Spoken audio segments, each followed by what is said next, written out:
Topic 2. Okay. So, in my Dark World campaign that I've been playing, running. Party. The current characters made a blunder or two. Got themselves trapped in another world. Stuck there. They're not moving on. They're staying. Actually, today they made plans to just stay. Why not? Why leave? Why go back to this home that's absolutely terrible? Let's just stay here. Instead of trying to find a way home. And we'll see what comes to what. I think they might actually stay. This will be the first time where they've, in a campaign that I've traded with these guys, where they stayed in a new world. They kind of do, I like to do these events where they're in a new world, and then there's a chance for them to stay, but they can return, and they usually end up returning. This time, they ended up getting themselves stuck. So they got stuck, and then they were trying to plan to return through means of which they were told they could, but not exactly what those means were.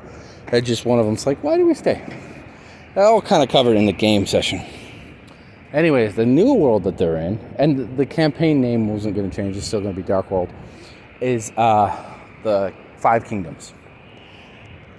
And technically, characters don't know this, and no one actually on the continent knows it. It's just a continent in a vast world. But I've got to create this. Now, this new world, not named yet, has... D&D has like 50 different playable races. I'm exaggerating. This new world has 4. Their players already currently exist, their characters, so there's no way they can use one of these races. But the 4 existing races, first one is humans. They exist. And there's actually, I've done some of the basic work. I haven't named things yet. There's 2 human kingdoms. One that's kind of modeled more after America, which is where they're at. They're in a town that's pretty isolated. And it's not modeled after America with a constitution and stuff. It's more like a constitution and republic kind of thing, like with states and a federal government kind of thing. So the federal government doesn't have much to do with where they're at. That'll be a thing later. But they're basically, instead of state governments, at the local level, it's town governments. But they don't really know that yet. And the other one is more of an empire. Not an empire. A kingship. Then there's a kingdom that's called the Wildlands. It's technically not recognized as a kingdom. It's recognized as a kingdom even though it's not a kingdom, because no one goes in there. It's dangerous.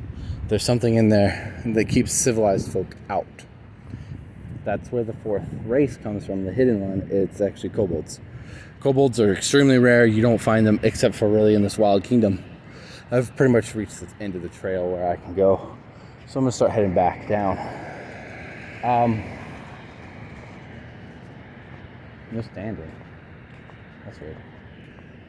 Basically, I don't think I've reached the end. I think the river's too high. This might be more. That's fine. Basically, I couldn't have started here. I looked up trailhead, found myself in a neighborhood. Basically, the citizens? Nope. Kobolds are killing everybody. Going into their lands. They don't negotiate with anybody. They kill and that's it. There's no negotiation. So it's considered the Wildlands. No one knows they're kobolds. No one knows the creatures in there are capable of speech. Okay? So that's technically 2 races. Accounting vampires themselves as a separate race. They have their own kingdom. They, of course, because they're vampires, want to spread their undead kingdom, because there's other things there, but vampires are the race, because they're the sentient ones. They're the ones who could be negotiated with. They are there. They have their own kingdom, their own space, capital city. No one lives there, except for them. And they're slaves, technically. Okay, this is 3 races. And the 4th race is Dragonborn. Well, it's kind of cliche to say, but Dragonborn used to have an empire that spanned the whole continent. Fell into favor. Their capital still stands. They're still an empire of sorts. They just not so much concerned anymore. New empire sprung out. Still Dragonborn. And there are people there that are not Dragonborn. There's humans. But for the most part, just Dragonborn.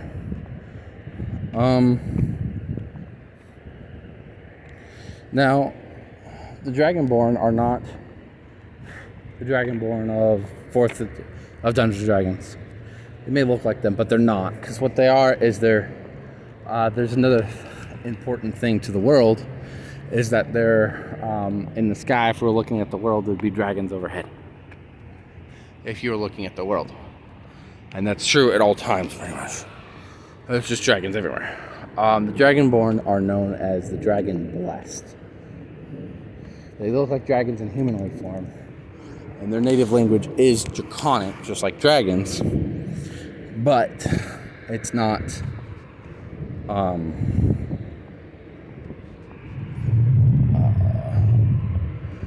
they're actually superior to the other races, stat-wise. So some of the standard stuff you see from Dragonborn, the breath weapon, very true. D&D usually has, of almost every race, there's exceptions to a few, a plus stat, 2 plus stats that give a +2, and a stat that gives a -2. Like elves are dexterous and wise, or intelligent, I don't remember which one, but they actually have a constitutional, they're not very sturdy. So they have a -2 to their constitution, a plus to their dexterity, and a plus to their wisdom. These Dragonborn have 2 pluses and no negatives. Actually, I think there's a major plus and a minor plus. So I'll have different colors, just like dragons. And so let's say fire Dragonborn are strong, and let's say they're charismatic. Okay, so they have a +4 to their strength because that's their primary thing. They're strong. That's their thing. And a +2 to their charisma. No negative stat. Plus they have a fire breath attack. And some other racial features specific to Red Dragonborn. So they're the blessed of red dragons. So, and the thing is that dragons don't just come in colors, they come in chromatic types too. Copper, silver, platinum, gold, those are the commonly known ones. Bronze, other stuff like that. And so there would be Dragonborn blessed of the copper dragon too, which would have different stat boosts. Maybe, because I believe there's a metallic dragon that breathes fire instead of, let's just call it copper. It's probably not, I don't think it's copper. But they have the same stat boost, so they have plus the strength, plus the charisma. But their primary thing isn't strength. Their plus is in their charisma, so they have a +4 to charisma, +2 to strength. Still no negative. So the Dragonborn are supposed to just be bigger, better race, not as numerous. And they have a whole honor thing, as is typical of Dragonborn. So there's that. A Dragonborn empire, what remains of it, kept to an island really, or a series of islands. A a vampire kingdom for the vampires. 2 human kingdoms and a wildlands. Opposite of that, those are the 4 official races. Funny enough, there are now 6 races.